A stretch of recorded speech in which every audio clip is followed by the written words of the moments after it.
Sebenarnya kita ini kan juga, Saya selaku orang tua, saya mohon keadilan sama Bapak. Upaya mencari keadilan untuk Fandi Ramadan, anak buah kapal yang juga terdakwa kasus penyelundupan sekitar 2 ton sabu terus berlanjut. Kamis lalu, orang tua Fandi Ramadan menghadiri rapat dengar pendapat umum dengan Komisi 3 DPR di Gedung DPR Jakarta. Orang tua Fandi minta DPR membantu Fandi mendapatkan keadilan. Di rapat dengar pendapat Ketua Komisi 3 DPR Habibur Rahman bilang akan memanggil Kepala Kejaksaan Negeri Batam untuk memberikan keterangan terkait perkara yang menjerat Fandi.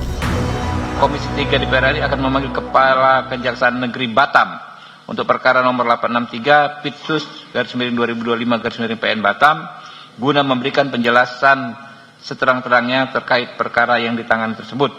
5. Komisi 3 DPR RI meminta Komisi Yudisial untuk melakukan pengawasan terhadap penanganan perkara nomor 12/PIT-B/226.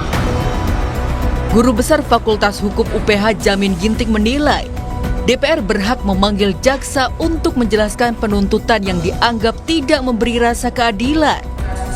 Jamin juga menekankan soal tuntutan yang harus memberi rasa keadilan. Karena Jaksa Agung itu adalah representasi daripada pelaksanaan tugas dari kepala negara yaitu presiden, maka dia berhak untuk memanggil Jaksa Agung untuk menjelaskan kenapa di dalam masyarakat yang diwakili oleh DPR ada nuansa ataupun ada laporan terkait dengan ketidakadilan, disparitas ataupun perbedaan tuntutan terhadap orang pelaku tindak pidana itu tidak boleh disamaratakan, harus dibedakan berdasarkan peran dan partisipasi dalam melakukan tindak pidana tersebut. Nah, kalau ini kan jelas bahwa partisipasi dan peran berbeda tetapi hukum tuntutannya sama. Nah, ini yang menjadi rasa ketidakadilan. Sebelumnya, Jaksa Penuntut Umum menuntut Fandi Ramadan beserta 5 terdakwa lainnya dengan hukuman mati dalam kasus penyelundupan 2 ton sabu. Jaksa menilai terdakwa aktif membantu proses pemindahan barang dan tidak melaporkan adanya muatan terlarang. Kini proses hukum sekaligus upaya mencari keadilan oleh Fandi melalui keluarganya masih berjalan. Tim Liputan Kompas TV. Di tengah proses pemanggilan jaksa oleh DPR, sidang vonis dijadwalkan pada Kamis 5 Maret 2026. Sementara dalam sidang replik pada Rabu kemarin, jaksa menolak seluruh dalil pembelaan yang diajukan terdakwa dan kuasa hukumnya. Fandi didakwa terlibat dalam penyelundupan 2 ton sabu yang diangkut di kapal Sea Dragon. Sementara di Jakarta, Kapus Penkum Kejagung Anang Supriyatna melalui pesan singkat menyatakan mempersilahkan Komisi 3 yang berencana akan memanggil kejaksaan. Kejagung terbuka terhadap pemanggilan DPR.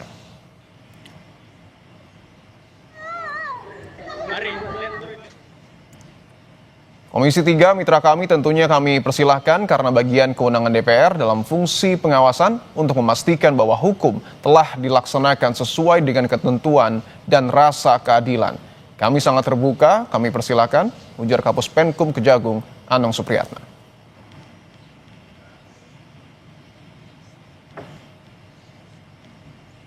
Lebih lengkap mengenai pemanggilan jaksa oleh DPR dalam tuntutan hukuman mati ABK Fandi Ramadan, kita bahas bersama dengan pakar hukum Bivitri Susanti. Mbak Bivitri, selamat petang. Selamat petang. Mbak Bivitri, saya ingin langsung tanyakan, ketika proses hukum tengah berlangsung, apakah pemanggilan jaksa oleh DPR ini cukup wajar atau dan beralasan? Memang DPR bisa dalam kapasitas itu, karena Komisi 3 terutama memang mitranya adalah aparat penegak hukum termasuk kejaksaan. Sepanjang pemanggilannya adalah untuk meminta klarifikasi, meminta kejelasan, mengapa tuntutannya kok hukuman mati, kemudian barangkali meminta penjelasan jalannya pengadilan dan seterusnya, itu memang dibolehkan secara hukum. Dan saya kira ini langkah yang baik ya, karena bagi warga kan kepada siapa lagi kita mencoba untuk mencari keadilan, karena seringkali di pengadilan itu banyak fakta yang sudah diungkapkan, tapi tidak dipertimbangkan dengan baik oleh jaksa penuntut umum maupun barangkali nanti oleh hakim. Oke, bahwa yang menarik pemanggilan ini dilakukan ketika proses hukum tengah berjalan. Ada juga narasi yang menyebut bahwa DPR melakukan intervensi terkait dengan proses hukum yang tengah berjalan. Tanggapan Anda terkait dengan hal ini, Mbak Bivitri? Ya, kalau intervensi atau tidak, saya kira kita nanti harus melihat dari proses di persidangan. Sekarang ini kan yang dipanggil bukannya tim JPU-nya sendiri. Jadi yang harus dipahami adalah dalam sebuah kejaksaan negeri, nah kemudian di dalamnya itu ada jajaran jaksa yang bisa melakukan penuntutan, ya JPU namanya. Nah ini kan yang dipanggil, diminta klarifikasi adalah sebenarnya prosesnya apakah sudah memenuhi KUHAP atau belum. Sepanjang nanti memang diskusinya sampai ke situ saja, tidak misalnya dengan misalnya katakanlah ada anggota yang memaksa supaya batalkan tuntutannya yang mana memang tidak dimungkinkan juga, sebenarnya itu tidak menjadi masalah. Karena kan tuntutan sudah dibacakan.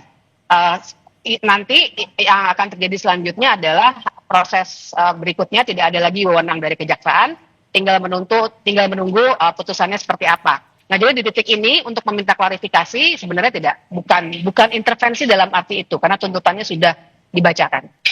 Oke, artinya proses hukum tetap bisa berjalan di tengah proses pemanggilan jaksa oleh DPR. Oh iya, kalau pemanggilan DPR itu tidak ada hubungannya menurut Kitab Undang-Undang Hukum Acara Pidana, tidak ada hubungannya dengan proses di peradilan. Baik, tetapi ketika berbicara soal institusi, Mbak Bivitri, sebenarnya institusi mana yang seharusnya mengayomi keluarga ketika merasa tidak mendapatkan keadilan dalam proses hukum yang tengah berjalan? Ada beberapa, misalnya kalau untuk konteksnya kejaksaan, ada komisi kejaksaan misalnya. Oke. Nah, tapi kita juga harus melihat DPR itu kan sebenarnya representasi rakyat ya. Jadi apa saja, tadi misalnya ada penipuan oleh pengembang perumahan misalnya, memang bisa diadukan ke DPR. Masalah mereka akan menindaklanjutinya atau tidak, itu persoalan berikutnya. Nah, saya kira bagus juga ada mekanisme seperti ini, jadi checks and balancesnya agak terasa ya, karena selama ini kan DPR kalau urusannya dengan kebijakan presiden diam saja. Nah, barangkali kalau dalam soal ketidakadilan bisa dipertanyakan dulu prosesnya, toh tidak mengganggu jalannya persidangan. Sama sekali tidak. Menurut KUHAP ini jalan aja terus. Jadi memang prosesnya adalah klarifikasi belaka dari DPR. Oke, saya ingin gali soal kasus yang kemudian tengah berjalan dan menjadi polemik. Mbak Bivitri, apakah tuntutan hukuman mati kepada ABK Fandi Ramadan menurut Anda ini sudah sesuai dengan keadilan hukum yang seharusnya ditegakkan?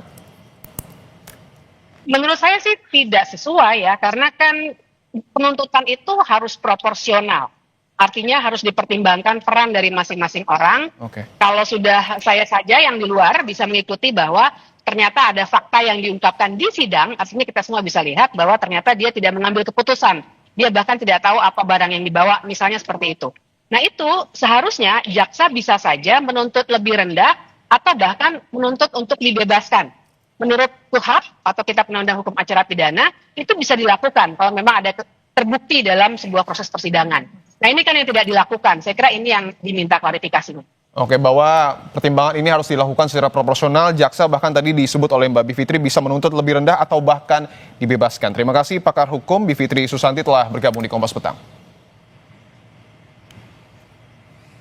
Saudara, Israel yang didukung Amerika Serikat melancarkan serangan ke ibu kota Iran, Teheran. Sejumlah ledakan sempat terdengar saat serangan terjadi.